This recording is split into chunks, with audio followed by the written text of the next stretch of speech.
ఆరాధించడానికి సకాలంలో చేరువచ్చిన ప్రియులందరికీ ప్రభువైన యేసుక్రీస్తు నామములో మీకు శుభాలు వందనాలు తెలియజేస్తున్నాను.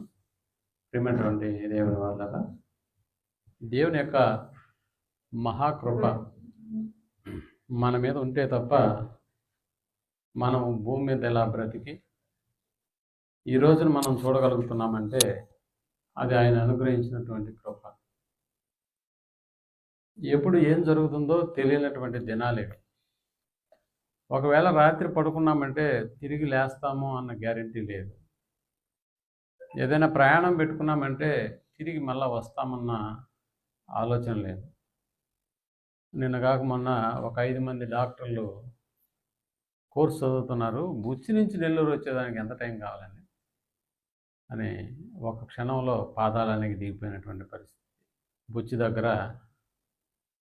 మధ్యలో ఒక ప్రాంతంలో యాక్సిడెంట్కి గురైపోయి ప్రాణాలు, యవనస్తులు, విపరీతమైనటువంటి వేగం, ఇలా ప్రతి క్షణము దేవుడు మనల్ని కాపాడుతూ ఆయన కృపకు మనం పాత్రులయ్యే విధంగా దేవుని యొక్క ఆలోచనలను అనుసరించడానికి వీలుగా, ఆయన సంగతులు గ్రహించడానికి వీలుగా మనకి అనుగ్రహిస్తున్నటువంటి ప్రతి సమయాన్ని బట్టి ఎల్లప్పుడూ మనం తండ్రి అయినటువంటి దేవునికి కృతజ్ఞతాస్తుతులు చెల్లించబద్దులమై ఉన్నాం. అందుకనే ప్రియమైనటువంటి దేవుని వాళ్ళరా, ప్రతి సంగతి యందు ధ్యానం ఉంచడానికి, విని ఆలోచన చేసి ఒక చక్కటి గ్రహింపుతో దేవునికి ఉన్నటువంటి లక్షణాలు, ఆయనకు ఉన్నటువంటి గుణాతిశయాలు, ఏదైతే తండ్రి అయినటువంటి దేవుడు కలిగి ఉన్నాడో ఆ కలిగి ఉన్నటువంటి ఆయన స్వరూపంలో, ఆయన పోలిక చొప్పున భూమి మీదకు పంపబడినటువంటి ప్రతి వ్యక్తి యొక్క జీవన విధానంలో అలాంటివి కూడా మనం కలిగి ఉండాలని దేవుడు కోరుకుంటున్నాడు. పోలిక స్వరూపం మాత్రమే కాదు, ఆయన గుణాలు. అందుకని తండ్రి అయినటువంటి దేవునికి ఉన్నటువంటి గుణాలు, ఆయన స్వరూపంలో, ఆయన పోలికలో వచ్చినటువంటి మనం కూడా కలిగి ఉండాలన్నది దేవుని యొక్క ఉద్దేశం. కాబట్టి అలాంటి లక్షణాలు ఏవైతే ఉన్నాయో అవి అందులో ఒకటిగా ఈరోజు మనం మాట్లాడుకోబోయేటటువంటి అంశం ఓర్పు. ఓర్పు అనేటటువంటిది మన జీవితాలకు చాలా అవసరమా అంటే చాలా చాలా అవసరం. అందుకనే ఎందుకు ఆ ఓర్పు అనేటటువంటిది మనకు ఉండాలి అని అంటే, దేవుడు మన ఎడల కూడా ఓర్పును కలిగి ఉన్నాడు అన్న సంగతి మనం జ్ఞాపకం చేసుకోవాలి.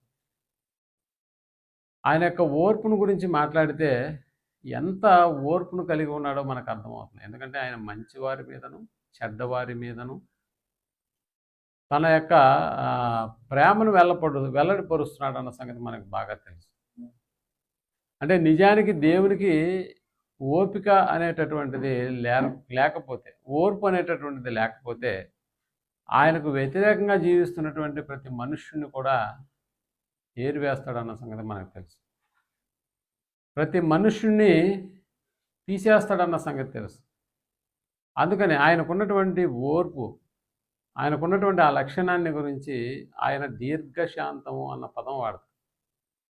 ఆయన దీర్ఘశాంతము అంటే ఓర్పును కలిగి ఉండేటటువంటి తత్వం తండ్రి అయినటువంటి దేవుడు కలిగి ఉన్నాడన్న సంగతి మనం జ్ఞాపకం చేసుకోవాలి. అలాంటి ఓర్పు మన జీవితాల్లో మనం కలిగి ఉంటే ఎంతటి మేలులు పొందుతామో అన్న సంగతి మనం గ్రహిస్తే, అప్పుడు ఆ ఓర్పు మనకి నేర్పేటటువంటి ఆ సంగతులు ఏంటో, దానివల్ల మనం పొందేటటువంటి మేలులు ఏంటో మనం అర్థం చేసుకున్నప్పుడు, దానివల్ల కలిగేటటువంటి ఫలితాలను బట్టి ఓర్పును కూర్చున్నటువంటి సంగతులు మనం నేర్చుకోవాలంటే నేర్చుకోవాలి.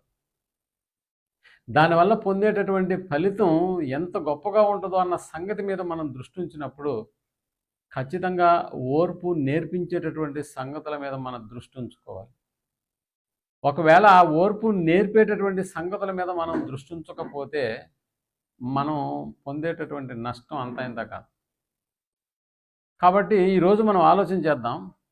ఓర్పు నేర్పేటటువంటి సంగతులు ఏవైతే ఉన్నాయో వాటిని గురించి దైవ గ్రంథం మనకి ఏమని తెలియజేస్తుంది అన్న సంగతిని మనం ఆలోచన చేసి ఒక్కసారి లేఖనాల్లోకి వెళ్ళి మనం ఆలోచించగలిగితే జ్ఞాని అయినటువంటి సొలొమోను గారు తాను రాసినటువంటి గ్రంథం ప్రసంగి గ్రంథం 10వ అధ్యాయము 4వ వచనాన్ని ఒక్కసారి మనం ఆలోచించగలిగితే, ప్రసంగి గ్రంథం 10వ అధ్యాయము 4వ వచనాన్ని మనం ఆలోచించగలిగితే, ఏలువాడు నీ మీద కోపపడిన ఎడల, అదిగో ఏలువాడు అన్నాడు.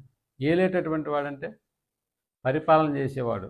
ఏలువాడు నీ మీద కోపపడిన ఎడల నీ ఉద్యోగము నుండి నీవు తొలగిపోకుము. నీ ఉద్యోగము నుండి నువ్వు తొలగిపోకము. ఆడు తొలగిస్తే వేరే సంగతి, బట్ ఆయన కోపగించుకున్నాడు కదా అని చెప్పి నువ్వు తొలగిపోకు. ఓర్పు ద్రోహ కార్యములు జరగకుండా చేయును. అది గొప్ప ఓర్పు అనేటటువంటిది. గొప్ప ద్రోహ కార్యములు చేయకుండా, గొప్ప ద్రోహ కార్యములు జరగకుండా చేయును అన్నాడు. అంటే ఓర్పు అనేటటువంటిది ఏం చేసే ప్రమాదం ఉంది? గొప్ప మామూలుగా కాదంట, గొప్ప ద్రోహ కార్యములు చేయకుండా జరగకుండా చేయును అని. అంటే ఓర్పు లేకపోతే ఏం జరుగుతుంది? ద్రోహ కార్యములు జరిగిపోతాయి. ఓర్పు అనేటటువంటిది ఉంటే ఆ ఓర్పు ఏం చేస్తుందంటే ద్రోహ కార్యములు జరగకుండా ఆ ఓర్పు వాటికి అడ్డపడతాం. మనకు తెలుసు ఏలువాడు అనేటటువంటి పదం. నిజంగా ఏలేవాడు ఎవరు అని అనుకుంటే, ఎవరు ఏలేవాడు అంటే మన భాషలో చెప్పుకోవాలంటే, ఒక్క మాటలో చెప్పాలంటే, కుటుంబాన్ని ఏలేటటువంటి వాడు యజమానుడు, భార్యని ఏలేటటువంటి వాడు భర్త.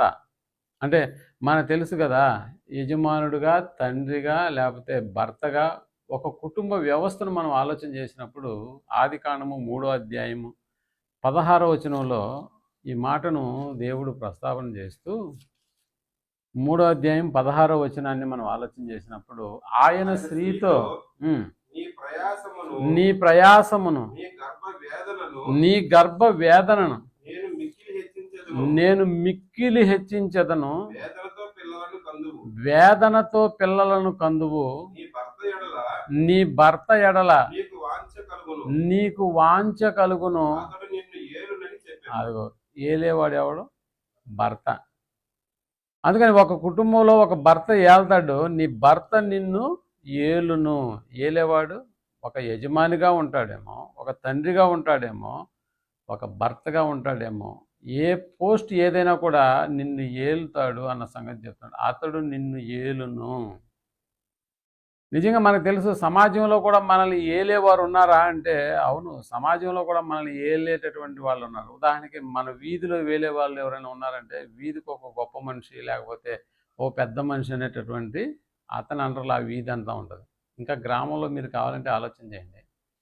గ్రామానికి ఒక గ్రామ పెద్ద ఉంటాడు, అతనే మనం ప్రెసిడెంటు, లేకపోతే ఊరు ప్రెసిడెంటు, మున్సిపు, వీళ్ళందరినీ మనం అంటే వీళ్ళ అండర్లో ఆ ఏలేటటువంటి పరిస్థితి, అతని ఏలుబడిలో మనం ఉంటామా అంటే అవును. ఒక రాష్ట్రం కూడా ఒక ముఖ్యమంత్రి ఏలుబడిలో నడుస్తుంటుంది. ఒక దేశాన్ని మనం తీసుకున్నప్పుడు ఆ దేశం కూడా ఎవరి ఏలుబడిలో నడుస్తుందా అని అంటే ప్రధానమంత్రి ఏలుబడిలో నడుస్తూ ఉంటుంది. అలాగే కుటుంబంలో భర్త అనేటటువంటి అతను ఏలికగా ఉంటాడు. అంటే ఏలువారు సమాజంలో ఎంతమంది ఉన్నా అంత గొప్పగా ఉండేటటువంటి వాళ్ళందరిలో ఉండవలసినటువంటి లక్షణం ఏంటి? ఇటు ఏలేవారిలో ఓర్పు అనేటటువంటిది ఉండాలి, ఇప్పుడు ఏలుబడి పొందేటటువంటి వారిలో కూడా ఏముండాలి?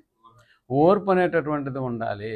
ఇక్కడ కూడా మనం గమనిస్తే సంఘంలోకి వచ్చినటువంటి మనకు కూడా, అంటే విశ్వాసులమైనటువంటి మనకి కూడా ఓర్పు ఉండాలి. కాపరుగా ఉండేటటువంటి అతనికి కూడా ఓర్పు అనేటటువంటిది ఉండాలి. ఇప్పుడు ఇద్దరి మధ్య ఓర్పు అనేటటువంటిది లేదనుకోండి, అక్కడ సమన్వయం అనేటటువంటిది లోపిస్తుంది అన్న సంగతి మనకు తెలుసు. అంటే సమాజంలో ఉన్నటువంటి మనుషులకు ఏలిక చేసేటటువంటి వారికి ఇక్కడ ఓర్పు అనేటటువంటిది ఉండాలి, ఏలింపబడేటటువంటి మనుషులకు కూడా ఓర్పు అనేటటువంటిది ఉండాలి. నిజంగా ఈ ఓర్పును ఎందుకు కలిగి ఉండాలి? సమాజంలో మనుషులు కలిగి ఉండాలి, వాళ్ళు ఏలేటటువంటి ఏలికలైనటువంటి అధిపతులకు కూడా ఓర్పు అనేటటువంటిది. అంటే టోటల్గా చెప్పుకుంటే ఓర్పు అనేటటువంటిది అందరికీ అవసరం. అందుకని ఓర్పు వల్ల మనం ఈరోజు ఏ సంగతులు నేర్చుకుంటున్నామో దానివల్ల మనకు వచ్చేటటువంటి ఆదాయం లేకపోతే ప్రతిఫలం ఏంటో మనం ఆలోచించగలిగితే మనం చూడండి, ఒక చిలుక జోస్యం చెప్పేటటువంటి వ్యక్తి దగ్గర ఒక చిలుక బోన్లో బంధింపబడి ఉంటుంది. అతను ఎప్పుడెప్పుడు డోర్ తీస్తాడా, అతను అక్కడ వరుసగా పేర్చినటువంటి ఏదో ఒక పేక ముక్క అతనికి చేతికి అందించేసి అతని చేతిలో ఉన్న ఓ చిన్న విత్తనమా గింజ, అంటే దాని దృష్టి అంతా ఎత్తే పేక మీద ఉండదు, దాని దృష్టి అంతా అతని చేతిలో ఉన్న గింజ మీద ఉంటుంది. సో ఈ పని చేసేస్తే ఈ గింజ నోట్లో పెట్టుకొని వెళ్ళిపోవచ్చు లోపలికి. అలాగే ఈ ఓర్పు అనేటటువంటి దీనివల్ల కలిగేటటువంటి ఫలితాన్ని మనం దృష్టిలో పెట్టుకున్నప్పుడు ఈ ఓర్పు కలిగి జీవించడం అనేటటువంటి కార్యక్రమం అది ఎంత అవసరమైందో మనకు అర్థమవుతుంది.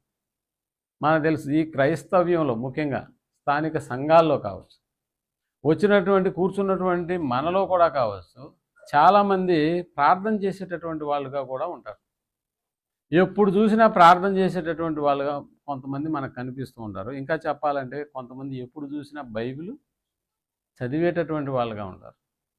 కొంతమంది ప్రార్థన చేసే వాళ్ళుగా ఉంటారు, మరి కొంతమంది బైబిల్ చదివేటటువంటి వాళ్ళుగా ఉంటారు, మరి కొంతమంది పాటలు బాగా పాడేటటువంటి వారుగా ఉంటారు, కొంతమంది పరిచర్య చేసేటటువంటి వాళ్ళుగా మనకు కనిపిస్తూ ఉంటారు. అందరిలో అన్నీ ఉంటాయంటే కాదు, కొందరిలో ఇవి మరి కొందరిలో అవి. మరి కొంతమంది లక్షల రూపాయలు ఖర్చు పెట్టి ఎలాగైనా దేవుని యొక్క కార్యక్రమాలు చేయండి అని చెప్పేవాళ్ళు కూడా కొంతమంది ఉంటారు. అంటే మరి ఇంత మంచి కార్యక్రమాలు ఇంతమంది చేసేటటువంటి వాళ్ళల్లో కూడా ఏముండాలని దేవుడు కోరుకుంటున్నాడంటే, నువ్వు ఈ పాటలు ఎంత బాగా పాడినా, నువ్వు ప్రార్థన ఎంత బాగా చేసుకున్నా, నువ్వు లక్షల రూపాయలు దేవుని కొరకు ఖర్చు పెట్టేటటువంటి స్థాయి స్తోమత నీకున్నా, నువ్వు ఎంత పరిచర్య చేసేటటువంటి వాడవైనా కూడా అలా అందరిలో ఉండవలసినటువంటి ఒక లక్షణం ఏంటనంటే ఓర్పు అనేటటువంటిది. అంటే ఓపిక. మనం కూడా చూడండి, సమాజంలో దీపిక అన్న పేరు పెట్టుకొని పిలువబడేటటువంటి బిడ్డలు ఉంటారు, కానీ ఓపిక అన్న పేరు ఎవరికైనా ఉందా? అంటే మనలో లేనిది ఏంటి? ఆ ఓపిక. కొంచెంసేపు వాక్యం విన్నా కూడా ఆ ఓపికతో మనం వింటామంటే ఉండము. టైం చూసుకుంటూ ఉంటాం ఎంతసేపటికి, ఎందుకంటే టైం ఎప్పుడైపోతుందా అన్నట్టుగానే ఉంటారు తప్ప మరి కొంచెంసేపు అయినా మనం వాక్యం వినేటటువంటి ఓపిక అనేటటువంటి దాన్ని కొంచెంసేపు మనం పక్కన పెట్టేస్తాం.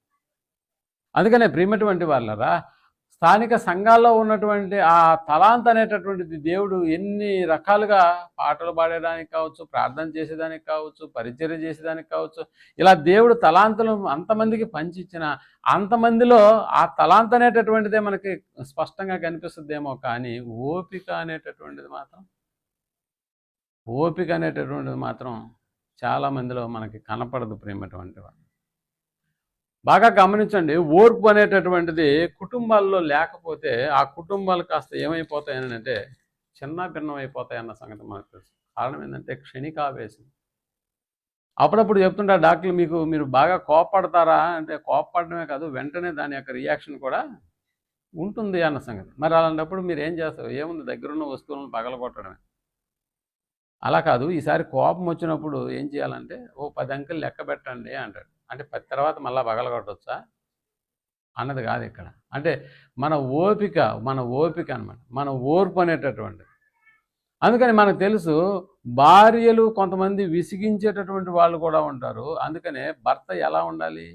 ఓర్పును కలిగినటువంటి వాడుగా.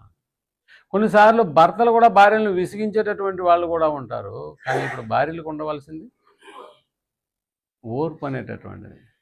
ఓర్చుకునేది లేదు. ఎన్నిసార్లు ఓర్చుకోమంటావు? అవన్నీ కుదరదు, కొడితే ఒకే ఒక దెబ్బకు చచ్చిపోద్ది అన్నట్టుగా కొట్టేస్తారు చూసారా? అంటే ఒక మాట అన్నా రెండో మాటకి ఛాన్స్ ఇవ్వకుండా తగ్గేదే లేదన్నట్టుగా ఏమైపోతుంది అంటే వెంటనే దానికి సంబంధించినటువంటి రీజన్స్. అందుకని వెంటనే కార్యక్రమాలు జరిగిపోతాయి. కాబట్టి ఇక్కడ ఓపిక లేకపోతే ఓర్పు అనేటటువంటిది ఇది అవసరమా అంటే చాలా అవసరం. ప్రేమటువంటి వాళ్ళు పని చేస్తున్నప్పుడు ఓపిక అనేటటువంటిది అవసరమని అంటే అవును, ఓపిక అనేటటువంటి దాన్ని మన జీవితంలో మనం నేర్చుకోవాలంటే నిజంగా మీ పిల్లవాడికి ఓర్పు అనేటటువంటిది నేర్పించే ఒక విధానం ఉంది లోక సంబంధంగా. ఓ 4 ఎర్రలను తీసుకొని ఒక గాలం వాడికి ఇచ్చి ఆ డబ్బాలో ఎర్రలను పెట్టేసి ఒక కాలువ దగ్గర వాడిని చేపలు పట్టేదానికి కూర్చోబెట్టండి. ఎంతసేపు కూర్చుంటాడో మీరు వాడిని స్టడీ చేయండి. ఆ గాలం అందులో వేసేసి కూర్చొనే ఉండాలి దాన్ని పట్టుకొని. ఎందుకంటే ఎప్పుడు చేప వచ్చి ఆ ఎర్రని తింటదో తెలియదు. దానిపైన కడుతున్న బెండు ఎప్పుడు కదలాడుతుందో కూడా తెలియదు. ఒకటి తినేసి వెళ్ళిపోతుందేమో, మరొకటి తిని తన యొక్క గొంతుకు ఆ గాలాన్ని ఇరికించుకున్నప్పుడు అప్పుడు దాకా ఏం చేయాలి వీడు? అలా కూర్చొనే ఉండాలి. అంటే ఓర్పు అనేటటువంటిది ఈ భౌతిక సంబంధమైన విషయాల పట్ల నేర్చుకోవడానికి, నేర్పింపబడేదానికి అనేటటువంటిది ఏదో చేపలు పట్టేదానికి మరీ ఒక్కొక్క చేప పట్టడం కాదు. కానీ ఓ పెద్ద వల తీసుకెళ్ళి పట్టేస్తే సరిపోద్ది కదా, టైం సేవ్ అవుతుంది కదా అన్న ఆలోచన ఒకవేళ వస్తుందేమో. బట్ ఇవి భౌతిక సంబంధమైనటువంటి కార్యక్రమాలు.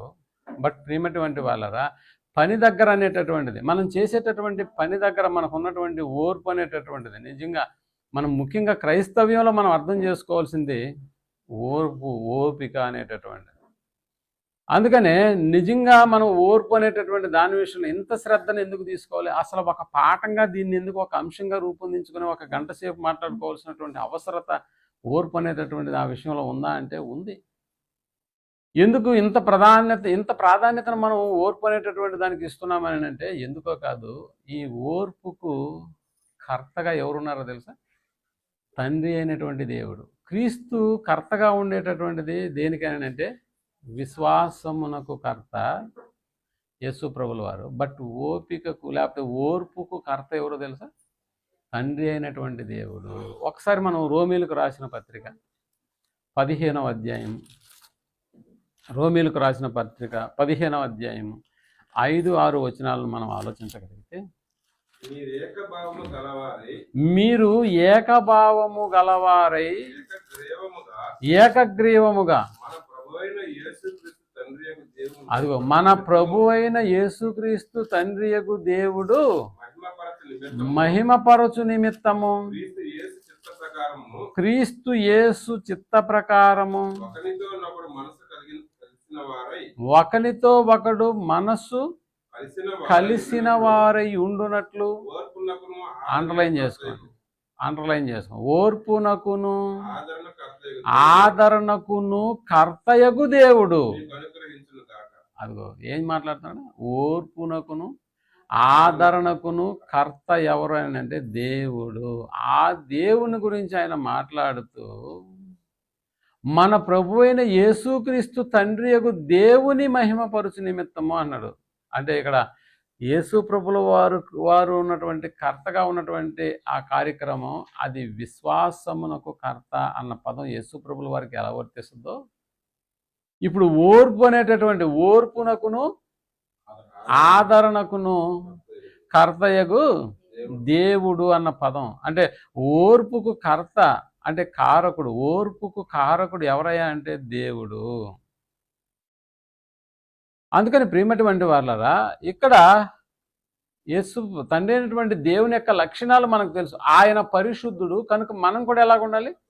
పరిశుద్ధులుగా ఉండాలి. ఆయన కరుణించేవాడు, ఇప్పుడు మనం కూడా ఎలాగ ఉండాలి? కరుణించే వాళ్ళగా. ఇప్పుడు ఓర్పుకు కర్తగా ఉన్నటువంటి దేవుని యొక్క ఆ గుణ లక్షణం ఇప్పుడు మనలో కూడా ఉండాలా? నా పిల్లల్లో కూడా నేను కలిగి ఉన్నటువంటి ఈ ఓర్పు అనేటటువంటి ఈ లక్షణం నా పిల్లల్లో కూడా ఉండాలి. ఇలా ఆయనలో ఉన్నటువంటి వ్యక్తిత్వం మనలో కూడా ఉండాలని తండ్రి అయినటువంటి దేవుడు కోరుకుంటున్నాడు. కారణం ఏంటంటే మనం ఆయన పోలిక, ఆయన స్వరూపము. కాబట్టి ప్రియమైనటువంటి వాళ్ళరా, మనకు తెలుసు ఒక విత్తనం నాటగానే ఇక 4-5 రోజుల్లో దాని యొక్క ఫలాలు వచ్చేస్తాయని అనుకుంటే అది చాలా పొరపాటు అన్న సంగతి మనకు తెలుసు. అంటే ఓ విత్తనం వేసిన వెంటనే 2-3 రోజుకల్లా దాని ఫలాలు వచ్చేస్తాయా? లేదు. దాని ఫలాలు రావాలని అంటే చాలా ఓర్పు అవసరం ప్రియమైనటువంటి వాళ్ళు. ఎందుకంటే మొదటి రోజు దాన్ని నేలలో నాటినప్పుడు, 2వ రోజు 3వ రోజు దాని సాయి ఎలా చూస్తానంటే, అమ్మాయి మొలకొచ్చిందా? మొలకొచ్చింది. ఆ తర్వాత కాండం పెరిగిందా? పెరిగింది అన్నట్టుగా ఎన్ని దినాలు దాని వైపు చూస్తూనే బతకాలని అంటే, అందుకనే ఓర్పు కావాలి. అందుకనే మనం చదువుకున్నటువంటి లేఖన భాగం యాకోబు రాసిన పత్రిక 5వ అధ్యాయం 7-8 వచనాలను మనం ఆలోచించగలిగితే, సహోదరులారా ప్రభు రాకడ వరకు అన్నాడు. అది ప్రభు రాకడ వరకు. ప్రభు రాకడ ఉందా లేదా? ప్రభు రాకడ ఉంది. ఎలాగుంటుంది ప్రభు రాకడ? ఆయన రాకడ వస్తే మనం ఉన్నాం. ఎందుకంటే ఆకాశములు లయమైపోతాయి, నక్షత్రాలు రాలిపోతాయి, సూర్యుడు చీకటిగా మారిపోతాడు, అసలు ఉండవు. అంటే టోటల్గా చెప్పాలంటే మనం ఉండం. అందుకనే ప్రభువు రాకడ వరకు అన్నాడా. కలిగి ఓకే, చాలా మంది జీవితాల్లో ప్రభువు రాకడను మనం చూడలేదండి. అంటే మనకన్నా ముందు బ్రతికినటువంటి తరాలలో ప్రభువు రాకడను వాళ్ళు చూసారా? వాళ్ళు చూస్తే మనం చూసేదానికి వీలుండదు. కాబట్టి ఇప్పుడు అవకాశం మన దాకా వచ్చింది కదా, పోనీ మన దాకా వచ్చినప్పుడు మన తరంలో ఏమైనా యేసుప్రభుల వారు మళ్ళా రెండో రాకడలో వచ్చేస్తాడా? తెలియదు.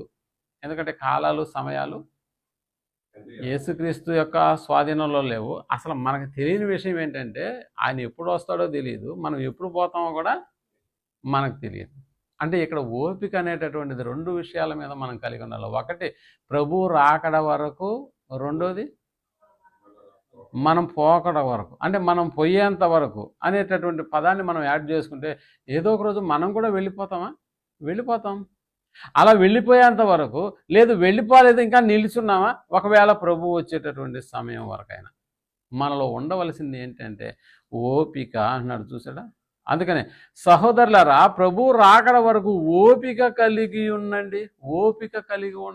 అబ్బా ఇంకా ఎప్పుడు వస్తాడులే, ఆయన వచ్చేది ఎట్లా లేట్ అయిపోద్ది కాబట్టి మనమే చచ్చిపోదామని ఊరేసుకుంటే సరిపోతుందా? ఎవడైనా ఇలాంటి కారణం చేత ఊరేసుకొని, లేకపోతే ఓ లారీ కింద పడో, లేకపోతే ఓ ట్రైన్ కింద పడి వెళ్ళిపోతాడు. యేసుక్రీస్తు వాళ్ళు వస్తానన్నాడు, ఇన్ని సంవత్సరాలు అయింది, నాకు కూడా ఇన్నేళ్ళు వచ్చేసినాయి, ఇంతవరకు రాలేదని నేనే వెళ్ళిపోతానని చెప్పేవాడని వెళ్ళిపోయినాడా? అలా వెళ్ళిపోయినటువంటి దాఖలాలు కూడా లేవు. అందుకని ఆయన రాకడ వరకు, మనం పోయే పోకడ వరకు మనం ఏం కలిగి ఉండాలంటున్నాడు? ఓపిక కలిగి ఉండండి. అంటే ఓర్పు అనేటది మన జీవితాలకు అవసరం. అందుకని నేను ఇక్కడ చెబుతూ చూడుడి వ్యవసాయకుడు అంటే వ్యవసాయం చేసేటటువంటి వాడు. వ్యవసాయకుడు తొలకరి వర్షమును కడవరి వర్షమును సమకూడు వరకు ఆ విలువైన భూఫలము నిమిత్తము ఓపికతో అన్నాడు, చూసారా. అంటే ఒక రైతును చూసి మనం ఓపికతో ఫలం కొరకు, అంటే దానివల్ల వచ్చేటటువంటి ఫలాల కొరకు ఎలా కనిపెడతాడో అలా కనిపెట్టేటటువంటి కార్యక్రమాన్ని కూడా మనం కలిగి. అందుకనే విలువైన భూఫలము నిమిత్తము ఓపికతో కాచుకొనుచు దాని కొరకు కనిపెట్టును కదా. ఇప్పుడు ప్రభు రాకడ సమీపించుతున్నది. రెండో పాయింట్ ఏంటి? మన పోకడ కూడా సమీపించి ఉన్నది. మన పోకడ, ఎందుకంటే వయసును బట్టి, వయసులో ఉన్నటువంటి వారు కూడా పోతారా. అందుకనే డాక్టర్లు కూడా కొంతమంది యవ్వనస్తులు విపరీతమైన స్పీడ్తో రావడం వల్ల అక్కడికక్కడికే చచ్చిపోయినారు.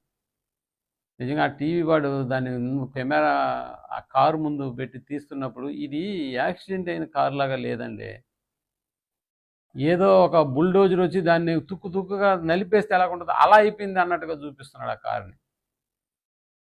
అంటే ఎప్పుడు పోతామో తెలియదా? ఎప్పుడు పోతామో తెలియదు, యేసుప్రభువు వారు ఎప్పుడు వస్తాడో తెలియదు. కాబట్టి ఈ రెండింటి మధ్య బతికి ఉన్నటువంటి మనలో ఉండవలసింది ఏంటి అని దేవుడు కోరుకున్నాడు అంటే ఓపిక అన్నాడు. ఓపిక. అందుకనే రైతుని మీరు గమనించండి, అతడు పంట అంటే తొలకరి వర్షం నుంచి కడవరి వర్షం వరకు ఫలాల కొరకు అతడు ఎలా ఓపికతో కనిపెట్టుకుని ఉంటాడో అలాగనమాట. అలాగ చేస్తూ మీరును ఓపిక కలిగి ఉండండి, మీ హృదయములను స్థిరపరుచుకోనండి. అంటే డిసైడ్ అయిపోండి అని చెబుతూ, దేన్ని బట్టి డిసైడ్ అవ్వాలంటున్నాడు ఆయన? మీరు సహోదరులారా, మీరు తీర్పు పొందకుండా నిమిత్తం ఒకరి మీదనొకడు కొనకుడు, ఇదిగో న్యాయాధిపతి వాకిట నిలిచి ఉన్నాడు. 10వ వచనం చెబుతూ, నా సహోదరులారా, అదిగో ప్రభువు నామమున బోధించిన ప్రవక్తలను శ్రమానుభవమునకును ఎవరిని మాదిరిగా పెట్టుకోమంటున్నాడు ఇక్కడ? ప్రవక్తలను అన్నాడు. ప్రభు నామమున బోధించిన ప్రవక్తలను శ్రమానుభవమునకును ఓపికకును మాదిరిగా పెట్టుకోండి. ఓపికకు మాదిరిగా కూడా పెట్టుకోండి అన్నాడు. అంటే ఓపికకు మాదిరిగా మనకన్నా ముందు కొన్ని జీవితాలు జరిగాయి. ఆ జీవితాలు మీరు ఆలోచన చేయండి. ఓపిక అనేటటువంటిది, ఆ ఓర్పు మీకు ఎన్నో సంగతులను నేర్పిస్తుంది అనేటటువంటి విషయాన్ని చెప్తున్నాడు. అందుకని మనకు ప్రారంభంలో మనకు తెలుసు అవ్వమ్మ ఆదాములు తర్వాత వచ్చినటువంటి వాళ్ళు కయ్యేను హేబేలు అన్న సంగతి మనకు తెలుసు. కయ్యేను హేబేలు మీరు ఆలోచన చేయండి. కయ్యేను హేబేలు దేవుని విషయంలో వారు అందించినటువంటి అర్పణలు ఎలాగున్నాయని అంటే, ఒకడేమో పొలంలో కొంత, మరొకడేమో గొర్రెల్లో కొన్నిటిని అన్న పదాన్ని తీసుకున్నాడు. ఇప్పుడు వీళ్ళిద్దరి మధ్య జరుగుతున్నటువంటి ఆ జీవిత కాలంలో నీ వాటినే దేవుడు లక్ష్య పెడతాడా అని ఎన్నోసార్లు కయ్యేను హేబేలును ఏం చేసి ఉంటాడు మీరు ఆలోచన చేయండి. ఆయన అంగీకరించాడు కాబట్టి తీసుకెళ్ళి చంపేశాడా? అలా జరిగి ఉండదు. అంటే అప్పటికి తెలియదు, బహుశా ఈయన్ని ఇలా కుడితే చచ్చిపోతాడన్న ఆలోచన కూడా లేదు కదా. అసలు చావు అంటే ఏంటో కూడా తెలియదు కదా. భౌతికమైనటువంటి సావు గురించే తెలియనటువంటి దినాలు అవి. ఈరోజంటే పలానా వేసేయాలి, పలానా వాడిని వేసేయాలని కత్తులు పట్టుకొని తిరగడమో లేకపోతే గన్నులు తీసుకొని కాల్చేయడమో ఇలాంటివి జరుగుతాయి. కానీ అసలు ప్రారంభంలో మొట్టమొదటిగా మరణించినటువంటి హేబేలు విషయంలో కయ్యేను అలా ఆలోచన చేసుంటాడా? చేసుండు. అంటే ఇతను నేను కొడితే చచ్చిపోతాడు అన్నట్టుగా కూడా తెలియదు. అసలు చావు అనేటటువంటిది వాళ్ళకి పరిచయం లేనటువంటి దినాలు అవి. మరి అలాంటప్పుడు వెంటనే కొట్టేదానికి ఇష్టపడతాడా? కాదు కదా. ఎన్నోసార్లు తన తమ్ముడిని ఏం చేసి ఉంటాడు, హరాష్ చేసి ఉంటాడు. ఏమరా నీ నస్తాడా దేవుడు? ఏదో లేనా నేను తీసుకుపోయినట్టు దేవుడు నచ్చినాడేమో, కానీ అవన్నీ నాకు తెలియని సంగతులు అంటే అలా కాదులే ఇలా కాదులే అని ఎన్నో రోజుల తర్వాత కానీ కయ్యేను హేబేలును చంపేటటువంటి కార్యక్రమం జరగలేదు. అంటే ఇక్కడ హేబేలు ఏం కనపరుచుంటాడు?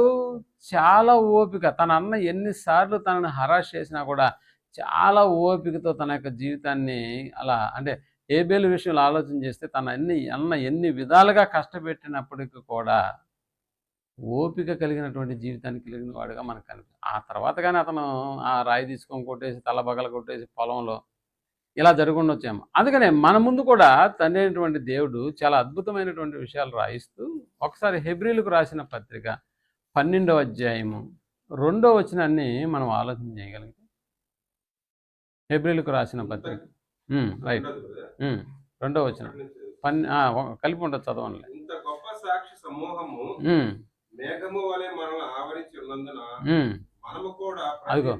మనము కూడా ప్రతి భారమును సులువుగా చిక్కుల పెట్టే పాపమును విడిచిపెట్టి విశ్వాసమునకు కర్తయు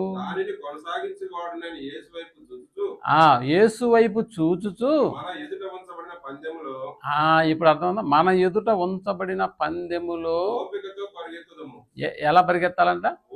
ఓపిక, అంటే ఓర్పుతో పరిగెత్తాలి అన్నాడు. ఓర్పు కలిగి పరిగెత్తాలి. ఎందుకు ఓర్పు కలిగి? విశ్వాసమునకు కర్త దాన్ని కొనసాగించు అని యేసు వైపు చూచుచు మన ఎదుట ఉంచబడిన పందెములో ఓపికతో పరిగెత్తుదము అన్నాడు. ఓపికతో పరిగెత్తుదము అన్నాడు.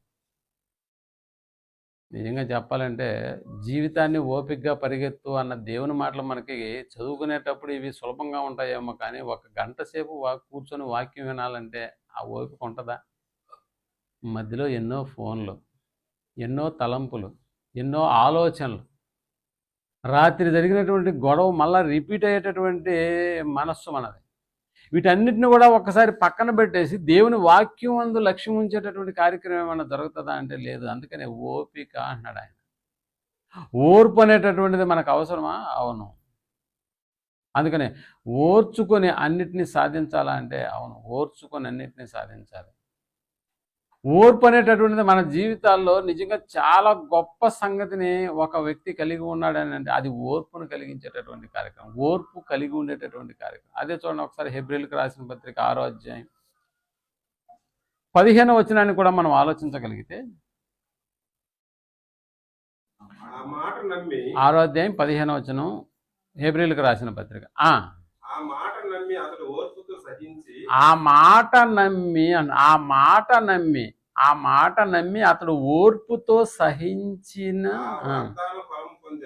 ఓర్పుతో సహించి ఏం పొందాడంట? వాగ్దాన ఫలము పొందాడు. ఓర్పుతో సహించిన వాడు ఎవరెక్కడ? అబ్రహాము. అందుకనే ప్రవక్తలను మీకు మాదిరిగా పెట్టుకోండి అన్నాడు కదా.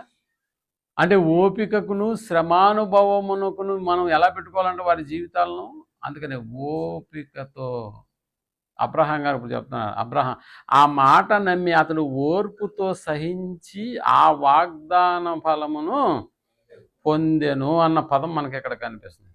అంటే అబ్రహాం గారి యొక్క ఓపికను మనం ఆలోచన చేస్తే అబ్రహాముకు తండ్రి అయినటువంటి దేవుడు చేసిన వాగ్దానాలు చాలా ఉన్నాయా? ఉన్నాయి. అబ్రహాం, నీకు ఇప్పుడు వయసు ఎంత? 75. సరే, నేను నీకు ఒక కుమారుని ఇస్తాను అన్నాడు. అంటే అప్పటికే 75 సంవత్సరాలు. ఇప్పుడు కుమారుణ్ణి ఇస్తానని చెప్పిన తర్వాత ఎన్ని సంవత్సరాలకు కుమారుని ఇచ్చాడు దేవుడు? ఆ మాట చెప్పి 25 సంవత్సరాలు. ఏంటి 25 సంవత్సరాలు ఎవరైనా వెయిట్ చేసే వాళ్ళు ఉంటారా? 25 సంవత్సరాలు చూసారు. అందుకనే చెప్తున్నాడు ఇక్కడ, ఆ మాట నమ్మి అతడు ఓర్పుతో అన్నాడు, ఓర్పుతో సహించి ఆ వాగ్దాన ఫలము పొందెను అన్న పదం మనకు కనిపిస్తుంది. నీకు కుమారుణ్ణి ఇస్తాను అనేటటువంటి ఆ మాటను ఎన్ని సంవత్సరాలు దాన్ని ఎదురు చూశాడు అని అంటే 25 సంవత్సరాలు. ఒకసారి ఇంత ఓపిక మనకు ఉండదా? అంత ఓపిక మాకు ఉండదులే, కానీ లేకపోతే లేకపోయినాడులే అన్నట్టుగా మన జీవితాలు ఏం చేస్తామంటే అక్కడికక్కడికే మనం అణి చేసుకుంటాం ప్రేమటువంటి వాళ్ళు. అందుకనే ఓర్పు అనేటటువంటిది ఎన్ని సంగతులను, ఎంతమంది జీవితాలు దేవుడు మన ముందు పెట్టినప్పుడు ఆ జీవితాలను చూసైనా కూడా మనం నేర్చుకోవాల్సింది ఏంటంటే ఓర్పు. ఓకే అబ్రహాం, నీ యొక్క సంతానాన్ని నేను ఎలా చేస్తాను? ఇసుక రేణువుల వలె చేస్తాను, ఇసుక రేణువుల వలె చేస్తాను. ఇంకా చెప్పాలంటే ఇసుక రేణువులైనటువంటి నీ సంతానానికి ఇప్పుడు ఒక దేశం కూడా ఉంటే బాగుండు కదా, ఒక ఊరు కాదు, ఒక దేశమే నేను నీకు ఇచ్చేస్తాను అన్నాడా? ఒక దేశమే నేను నీకు ఇచ్చేస్తాను అంటే ఒక దేశం ఇస్తాననేటప్పుడు అతనికి ఒక దేశాన్ని ఇచ్చేటటువంటి దాకా మనకు తెలుసు కదా. అబ్రహాం ఎన్ని దేశాలు తిరిగాడు, ఎన్ని ఊళ్ళు. అబ్రహాము ప్రయాణం చేసిన మ్యాప్ ఉందా బైబిల్లో? ఒక దేశాన్ని ఇస్తానని చెప్పినటువంటి దేవుని యొక్క మాటలను నమ్మాడు కాబట్టి ఎన్నో దేశాలు తిరిగాడు అక్కడ. అందుకనే ఆ పటం మీకు కనిపిస్తుంది.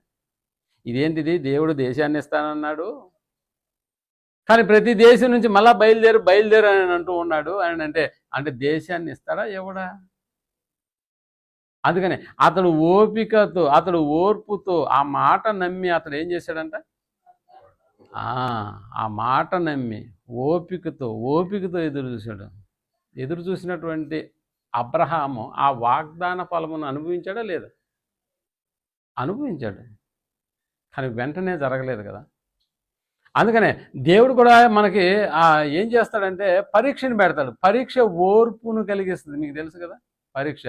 చూద్దాం వీడు ఉంటాడో నిలబడ్డో అనడానికి ఒక పరీక్షను పెడతాడు. అందుకనే దేవుడు కూడా అబ్రహాముకు పెట్టినటువంటి ఆ పరీక్షలో ఆ ఓపికలో నిజంగా అబ్రహాం గారు గెలిచినట్టుగా మనకు అర్థమవుతోంది.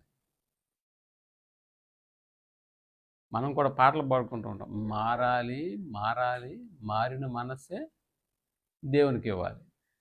మనం ఎప్పుడు బాగలేదులే, కాకపోతే లోకంలో ఉన్నటువంటి క్రైస్తవ గీతాలు.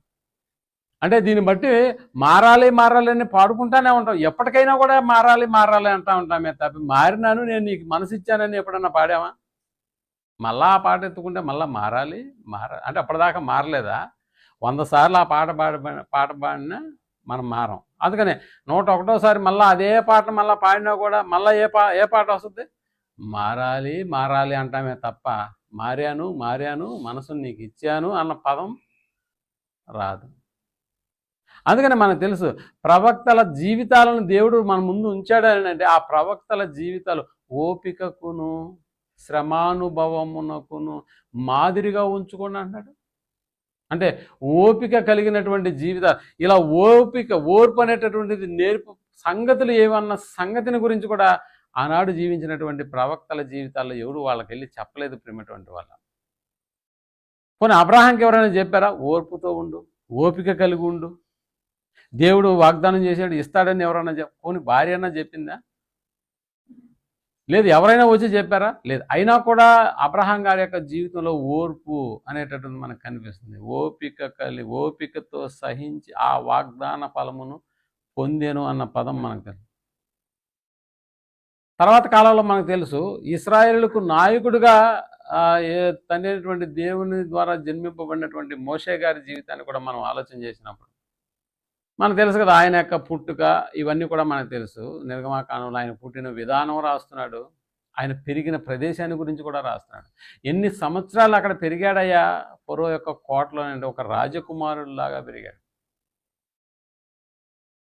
ఆయన చప్పట్లు తడితే వచ్చేటటువంటి పని మనుషులు చాలామంది ఉంటారు. ఆయన నేర్చుకున్నటువంటి యుద్ధ నీతి లేకపోతే శాస్త్రాలు, ఆయన నేర్చుకున్నటువంటి అన్నిటిలో ప్రవీణుడా మోషే? అవును, అన్నిటిలో ప్రావీణ్యతను సంపాదించుకున్నటువంటి మోషే ఒకానొక టైంలో ఓర్పు లేనటువంటి వాడిగా ప్రవర్తించాడు. ఎక్కడ?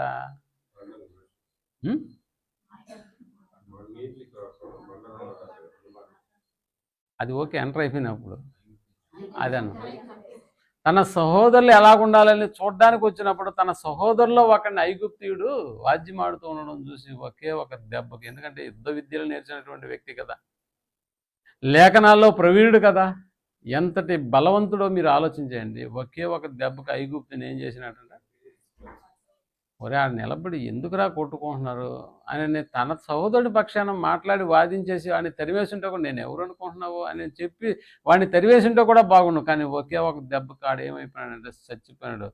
ఇసుకను లోడి వాడి శరీరాన్ని అక్కడ దాంట్లో పూడ్చిపెట్టాడా? ఈ సంగతి ఎవరికి తెలియదులే అనుకున్నాడు. కానీ ఎవరికి తెలిసిపోయింది? ఫరోకి తెలిసిపోయింది. ఇప్పుడు ఫరో అటెంప్ట్ అయినా కనిపిస్తే కాల్చివేత అన్నట్టుగా ఉంటుంది. అలాంటి ఆర్డర్లు పాస్ చేసినాడు ఆయన. మోషే ఎక్కడ కనిపించినా కూడా ఆయన వేసేసేయండి లేదా నా దగ్గరకు తీసుకురండి. ఇప్పుడు అప్పటి వరకు పెరిగినటువంటి అంతఃపురమే ఇతనికి ఏమైపోయింది? శత్రువులాగా అయిపోయింది. అందుకని ఇంక చేసేది ఏమి లేక ఇక పారిపోయేటటువంటి పని ఆయన వంతైంది. ఎక్కడికి వెళ్ళిపోయినాడు? మిద్యానుకు. ఇత్రో అనే తన మామ దగ్గరకు వెళ్ళిపోయాడా? మామ దగ్గరకు వెళ్ళి, మనకు తెలుసు కదా, మనలో కూడా చాలామంది ఓర్పు లేక రోగలతో భార్యను చంపినటువంటి వాళ్ళు కూడా ఉన్నారు. ఎంతసేపటికి ఏదో ఒక విషయంలో ఓర్పు లేక మోగుతూ ఉండేటటువంటి భార్య ఒకే ఒక దెబ్బతో రోగాలు తీసుకొని కొడేసినాడన్న భర్త. తల పగిలిపోయింది. తర్వాత పోలీస్ కేసులు ఇవన్నీ కట్ చేస్తే అతడు జైల్లో జీవిత ఖైదు అనుభవిస్తున్నాడు. అప్పుడు కానీ అర్థం కాలే, ఆ క్షణంలో నేను కొంచెం ఓపిక కలిగి ఉంటే బాగుండేదేమో, కానీ ఆ క్షణంలో జరిగించినటువంటి కార్యక్రమాల వల్ల జీవితం ఏమైపోయింది అని ఆ తర్వాత నువ్వు ఎన్నిసార్లు ఆలోచన చేసినా కూడా అది మరలా రిపీట్ అవుతుందా? రిపీట్ అయ్యి మళ్ళీ వెనక్కి వచ్చేసి రోకలు తీసుకున్న కాడ ఆడ దించేసేసి ఇంక కొట్టకూడదు అన్న ఆలోచన ఏమైనా వస్తుందా? అంటే అలాంటి కార్యక్రమాలు ఏమైనా జీవితంలో జరుగుతాయి? మళ్ళీ టైం వెనక్కి వెళ్ళిపోతుందా? అంటే వెనక్కి వెళ్ళిపోద్దు. టైం ఎంతసేపటికి ముందుకే కదులుతుంది తప్ప ఆగి మళ్ళీ వెనక్కి వెళ్ళేసి మళ్ళీ మన జీవితాన్ని దిద్దేసి మళ్ళీ ముందుకు వెళ్ళదు. కాబట్టి అందుకనే సమయాన్ని గురించి కూడా మనకి చాలా లేఖనాలు ఉన్నాయి. సమయాన్ని సద్వినియోగం చేసుకునేటటువంటి మాటలు, కాలము సంకుచితమై ఉన్నది అనే పదాలు మనకు తెలుసు. అందుకని ఇక్కడ మోషే గారు కూడా తాను చేసినటువంటి ఈ యొక్క కార్యక్రమంలో మోషేకు ఓర్పు అంటే ఏంటో తెలియజెప్పాలి. ఇప్పుడు రాజు కుటుంబంలో రాజు అనేటటువంటి ఒక పదం, ఆయన అనుభవించినటువంటి అంతఃపురం యొక్క ఆ యొక్క విశేషమైనటువంటి ఆ యాక్టివిటీస్, వీటన్నిటిలో మంచి అనుభవం వచ్చింది. 40 ఏళ్ళ ఎంత మంచి అనుభవం వచ్చిందో మీరు ఆలోచించండి. ఇప్పుడు లేనటువంటిది ఏంటి మోషేలో? ఓర్పు అనేటటువంటిది లేదు. ఎందుకంటే మళ్ళా 40 సంవత్సరాల తర్వాత మళ్ళీ నేను ఎవరిని అప్పగించాలి? మోషేకు నా ప్రజలను అప్పగించాలి. నా ప్రజలను అప్పగించాలని అంటే ఇప్పుడు మోషేలో లోపించింది ఏంటి? ఓర్పు. కాబట్టి ఇప్పుడు ఓర్పులో మోషేకి ఏమి ఇవ్వాలి? నేను శిక్షణ ఇవ్వాలి, ట్రైనింగ్ ఇవ్వాలి మోషేకు. అందుకని తీసుకొచ్చి ఎక్కడ పడేసినాడు తెలుసా? ముందుగా ఎవరిని ఏలమని చెప్పినాడు? గొర్రెలను. అంటే ఓర్పు అనేటటువంటి దానిలో ఇప్పుడు ట్రైనింగ్కి ఎక్కడ తీసుకొచ్చేసినాడు దేవుడు? గొర్రెల మందలకి తీసుకొచ్చేసినాడు. వచ్చావా అల్లుడు అన్నాడంట. కానీ ఈ బిట్ అంతా నీదే అన్నాడు. ఏ బిట్టు? గొర్రెల బిట్టు. ఈ బిట్టు అంతా, ఆ బిట్టు అది వేరే, అది ఇంకొక పనివాడు చూసుకుంటాడు, ఇది మాత్రం నువ్వు చూసుకున్నాడు. అలాగని చెప్పి వెనక్కి వెళ్ళి ఒక్కసారి ఊహించుకున్నాడు. అంతఃపురంలో తాను కొనుక్కున్నటువంటి పరుపు, తాను కప్పుకున్నటువంటి దుప్పటి, తాను చప్పట్లు కొట్టగానే వచ్చినటువంటి పరిచారకులు, ఇవన్నీ ఒకసారి గుర్తు తెచ్చుకున్నాడు. కానీ కళ్ళ ముందు ఎవరున్నారు? గొర్రెలు. ఒకటి ఈనతుంటే దానికి మళ్ళీ పురుడు పోసి దాన్ని పక్కన పెట్టి దానికి కావాల్సినటువంటి గడ్డి పరక ఇవన్నీ మళ్ళీ ఏమరా మోషే ఇంకా పోలేదా? పోతున్నాను. ఎక్కడికి? అన్నీ తోలుకొని మళ్ళీ ఎక్కడికి వెళ్ళాలి? అడవిలోకి వెళ్ళాలి. ఎన్ని సంవత్సరాలు? ఒక రోజా? ఒక సంవత్సరమా? 40 ఏళ్ళు అసలు గొర్రెల మధ్యలో పడుకుంటే ఆ పరిస్థితి ఎలా ఉంటుందో, అందులోంచి వచ్చే వాసన మీరు గమనించండి. మేము ఒకసారి గొర్రెను కొనడానికి, పొట్టేళ్ళని కొనడానికి పోతే కొంచెంసేపు కూడా అక్కడ నిలవలేకపోయాం. ఇది ఆడు దాన్ని పట్టుకొని కాట వేసి ఇచ్చేదాకా కూడా మేము నిలవలేకపోయాం. అలాంటిది అక్కడ ఉన్నటువంటి వాడికి ఎలా ఉంటుందో పరిస్థితి మీరు ఆలోచన చేయండి. ఒక రోజా కాదు కాదు, 1 సంవత్సరం కాదు కాదు, 10 ఏళ్ళ కాదు కాదు, 40 సంవత్సరాలు. ఇప్పుడు మీరు ఆలోచన చేయండి, ఎక్కడ పనుకున్నవాడు ఇప్పుడు ఎక్కడ పనుకోవాల్సిన పరిస్థితి ఏర్పడింది. అర్థమవుతుందా? దేనికోసం అండి దేవుడు అలాంటి అందులోకి పంపించినాడంటే, నా బిడ్డకు ఏం తక్కువైందో తెలుసా? ఓపిక తక్కువైంది. కాబట్టి ఇప్పుడు ఓపిక విషయంలో మా వాడికి ట్రైనింగ్ ఇవ్వాలా? ట్రైనింగ్ ఇవ్వాలి. ఎంత బాగా ట్రైనింగ్లో ఆరితేరిపోయాడంటే, గొర్రెలకు పరిచర్య చేయడం అంటే చిన్న పని కాదు ప్రేమటువంటి వాళ్ళ. వాటికి నీళ్లు పెట్టాలి, వీలుంటే వాటిని కడగాలి అప్పుడప్పుడు, అంతే కదా. సంవత్సరానికి ఒకసారి కడగమల్లే సరే, పెద్ద అయిపోతూ ఉంటే కోసుకొని తింటా ఉంటారు. అమ్మేవాడు వస్తే మళ్ళీ వాటిని అమ్ముతూ ఉండాలి. ఒకవేళ ఇలా గొర్రెలు తగ్గిపోతే ఇంకో దగ్గర పోయి కొంటూ ఉండాలి. ఇవన్నీ అవసరమా కాదా? అడవిలోకి తీసుకెళ్ళిన తర్వాత తాను భోజనం చేసిన తర్వాత మళ్ళీ వాటికి కూడా భోజనం చేసిన ఏదో ఒక వంకి కర్ర తీసుకొని వాటికి కావాల్సిన మేత ఇవన్నీ కూడా వేస్తూ ఉండాలా? అవును. మనుషులకు పరిచర్య చేయడం అంటే అది వేరే రకంగా. ఇప్పుడు గొర్రెలకు పరిచర్య చేయడం అంటే దేనికి జబ్బు చేస్తుందో తెలియదు. ఒకవేళ జబ్బు చేసి ఒకవేళ వాటికి మోషన్స్ అయినా పోయి మోష దగ్గర చెప్తాయా, నాకు మోషన్ ఈరోజు డాక్టర్ దగ్గర తీసుకోమంటే కాదు కదా, ఇతనే గమనించుకోవాలి.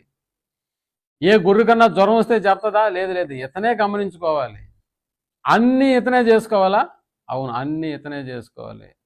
రాజగృహంలో పడుకున్నటువంటి ఆ స్థితి ఇప్పుడు ఎక్కడ పడుకోవాల్సి వస్తుందంటే, ఏదో ఒక గెనుం మీద తల పెట్టుకొని అలా పడుకుంటే కూడా బాగుండు. ఎందుకంటే నిద్ర లేచిన దగ్గర నుంచి ఈ గొర్రెలతో ఏమైపోతున్నాడంటే పాపం విసిగెత్తిపోతున్నాడు ప్రేమటువంటి వాళ్ళు. అంతఃపురం జ్ఞాపకం వచ్చినా అమ్మో, అంతఃపురం తలుచుకుంటే మళ్ళీ ఏమైపోవాలంటే, పొరో కంట్లో పడ్డామంటే మళ్ళీ మనకి మరణమే గతి. అందుకనే ప్రేమటువంటి వాళ్ళరా, నిజంగా ఆ ఓపికను దేవుడు ఎలా ట్రైనింగ్ ఇచ్చి ఎలా తర్ఫీదు ఇచ్చాడో మనం అర్థం చేసుకున్న తర్వాత మోషేను గురించి మాట్లాడుతూ, మోషే భూ ప్రజలందరిలో ఏమన్నాడు మళ్ళా అంటే పర్ఫెక్టా? వచ్చేసిందా? ఓపిక వచ్చేసిందా? వచ్చేసింది. ఏదో వాళ్ళు ఇసుగు పెట్టారు కాబట్టి ఏదో మళ్ళీ ఆ కొస ఆన వాళ్ళు అప్పుడు ఉన్నటువంటి ఓపిక మళ్ళీ ఇక్కడ ఏమైందంటే, మీరు చెప్పినా ఇందాక నీటిని ఆ బండతో మాట్లాడానంటే అప్పటికి వేసేసినాడు దెబ్బ. ఇదంతా బ్యాక్గ్రౌండ్ ఎక్కడదానంటే ఆల్రెడీ ఒకరిని చంపేసి వచ్చినాడు. చూసారా? అంటే ఓపిక అనేటటువంటిది తన జీవితంలో ఎంత అది ప్రాధాన్యతను సాధించుకోలేక ఇప్పుడు దేవుడు 40 ఏళ్ళు ట్రైనింగ్ ఇవ్వాల్సినటువంటి పరిస్థితి ఏర్పడింది. అయినా కూడా మోషే ఆ వక్రంతో, ఒరే ఇన్ని 40 ఏళ్ళ నీకు ఓపికలో ట్రైనింగ్ ఇచ్చేస్తే మళ్ళీ నువ్వు బండతో మాట్లాడమంటే కొడతావా? ఇప్పుడు కొట్టిన దానికి మళ్ళీ ఏం శిక్ష విధించాడో తెలుసు కదా. అందులో అడుగు కూడా పెట్టలేవు నువ్వు అన్నాడు. అంతే, అడుగు కూడా పెట్టలేవు అన్నాడా? ఇది ఆ చిన్న మాటకే, ఆ చిన్న మాటకే. అవును, ఒకరిని చంపిన దానికే 40 ఏళ్ళు, బండతో మాట్లాడు అనడానికి బదులుగా కొట్టాడు, దానికి మాత్రం మళ్ళా ఇంకో శిక్ష. ఆలోచన చేయండి.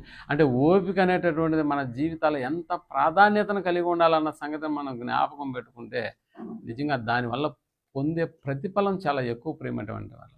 మనకు తెలుసు కదా, అంతకంటే ముందు ఆదికాలంలో మనకి యోసేపు అనేటటువంటి ఒక సహోదరుడు మనకు కనిపిస్తుంది.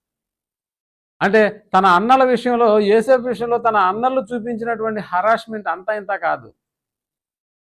ఎంత అంటే, రే అదిగో కలలు కనేవాడు వస్తున్నాడు. ఇది వాళ్ళ అన్నల విషయంలోకి వాళ్ళ నాన్న వెళ్ళి చూసిరారా అంటే, మంచి అంగీ ధరించుకొని వాళ్ళ నాన్న కొట్టిన అంగీ ధరించుకొని వస్తున్నప్పుడు చూస్తున్నటువంటి వాళ్ళ అన్నలకి ఏం కనిపిస్తుందో తెలుసా?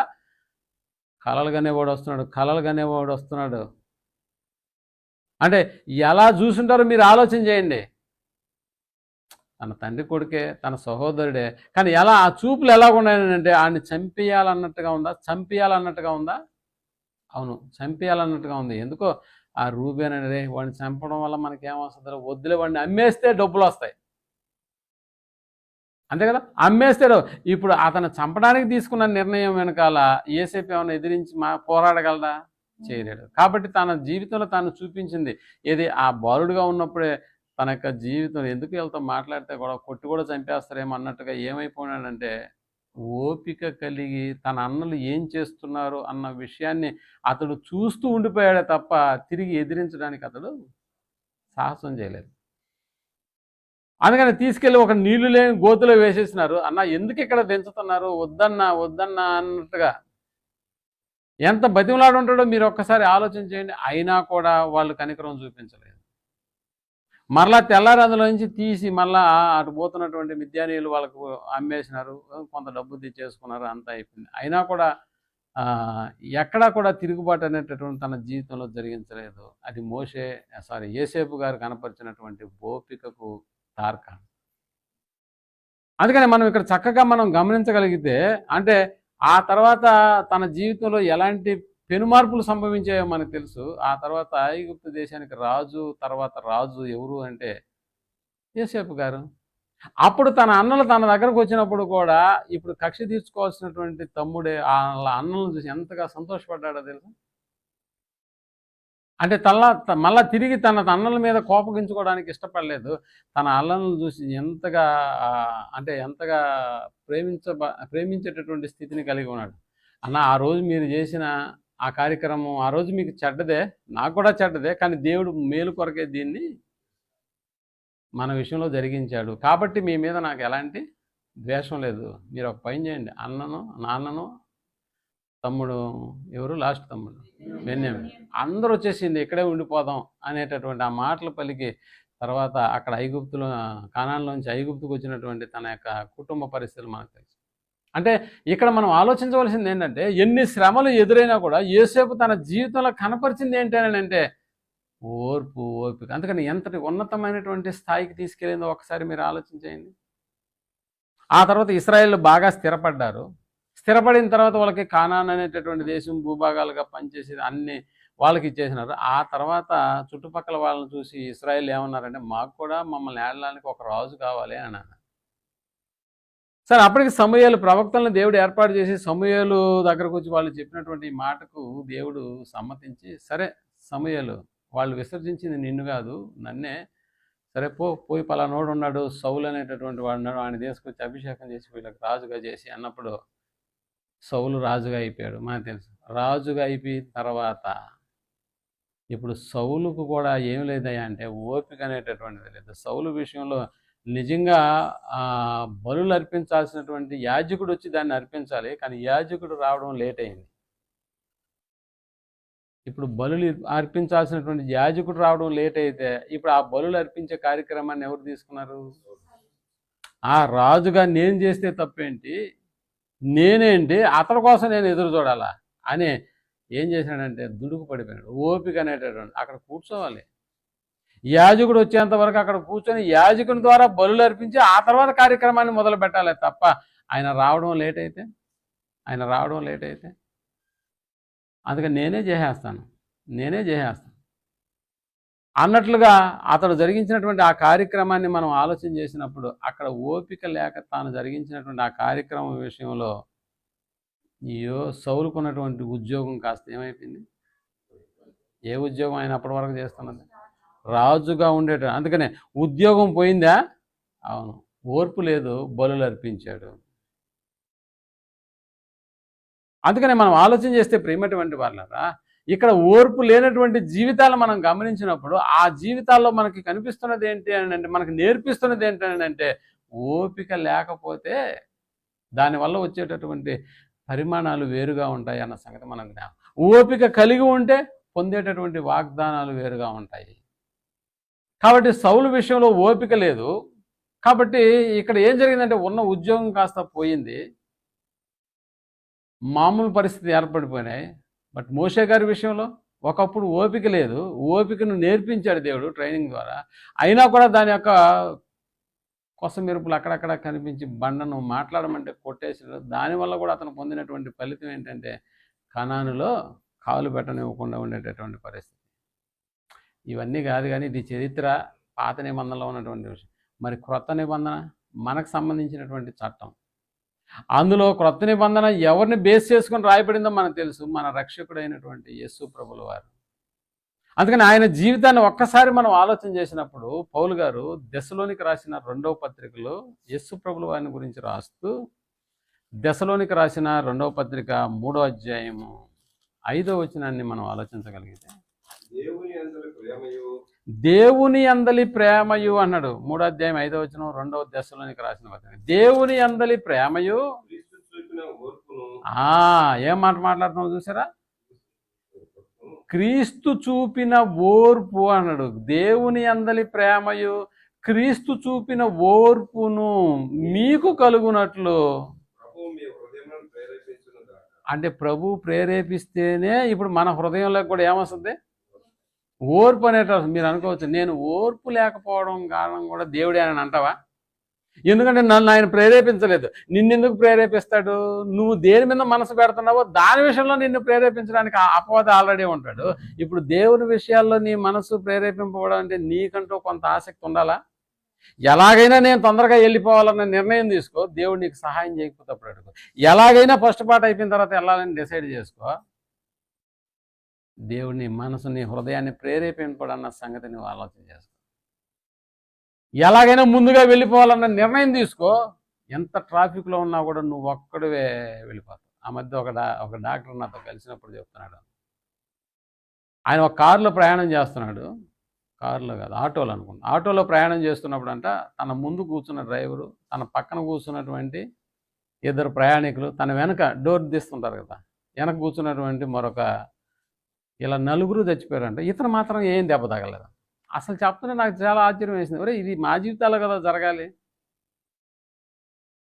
అతను దేవుణ్ణి అంటే హైందవ సహోదరుడే అయినా కూడా చెప్తున్నటువంటి సాక్ష్యం అంటే దేవుడు నన్ను ఎంతగా కాపాడాడంటే నా పక్కనోడు చచ్చిపోయినాడు, ఇటు పక్కనోడు చచ్చిపోయాడు, నా ముందున్నటువంటి వాడు కూడా చచ్చిపోయాడు, నా వెనకాల కూర్చున్నవాడు కూడా చచ్చిపోయాడు, కానీ నాకు మాత్రం ఏమీ దెబ్బ తగలలేదు అన్నప్పుడు చాలా ఆశ్చర్యం వేసింది ప్రేమటువంటి వాళ్ళ.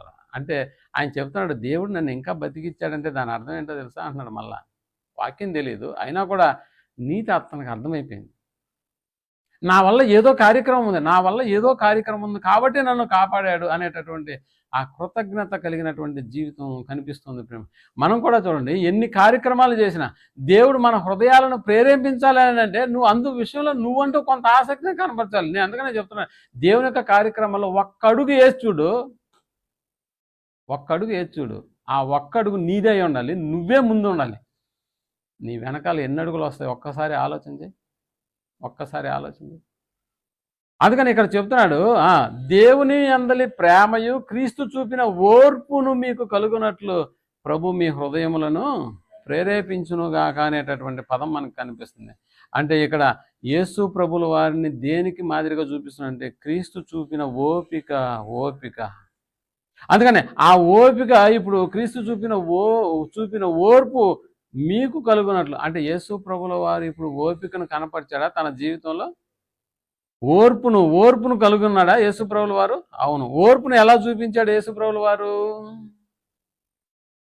ఎలా చూపించాడు?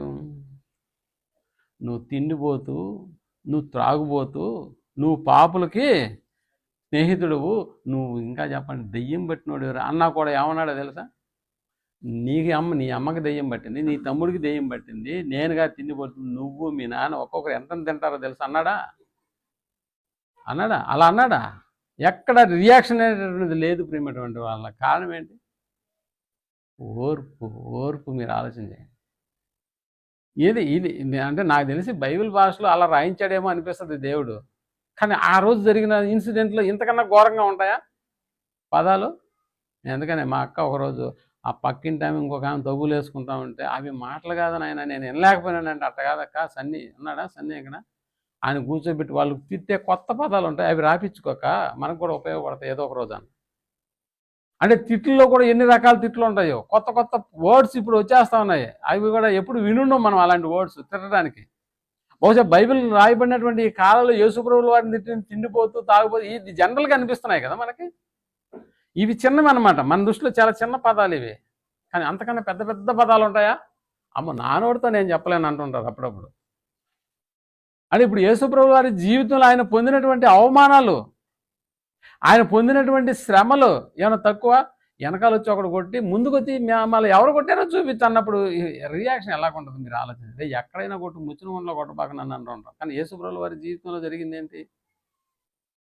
ఒక్కసారి మీరు ఆలోచన చేయండి. దెయ్యం పట్టినవాడు, పాపులకు స్నేహితుడు, ఇలాంటి పదాలు ఎన్ని వాడినా కూడా ఇప్పుడు యేసుప్రభుల వారు కనపరిచింది ఏంటి? ఓర్పు. అది మనకు నేర్పిస్తున్నది ఏంటి? అందుకని ఇంత ఓర్పు కలిగి ఇదిగో యేసు ప్రభువు వారు పొందినటువంటి వాగ్దానం నిజంగా ఆయన భవిష్యత్తు కాలాల్లోకి ఎలా వెళ్ళిపోయినాడు అని అంటే, ఇదిగో తండ్రి అయినటువంటి దేవుని కుడిపార్శ్వమున కూర్చో ఉన్నాడు ఇప్పటికీ. అంటే ఎంత మేలులు పొంది, అంటే ప్రతి మోకాలు కూడా ఆయన ఎదుట వంగేటట్లుగా తండ్రి అయినటువంటి దేవుడు ఆయనకు అనుగ్రహించినటువంటి ఆధిక్యతను మనం గమనించుకున్నప్పుడు నిజంగా ఇది అంతా దేనివల్ల సాధ్యమైంది? యేసు ప్రభువు వారి కంటే ఓర్పు వల్ల.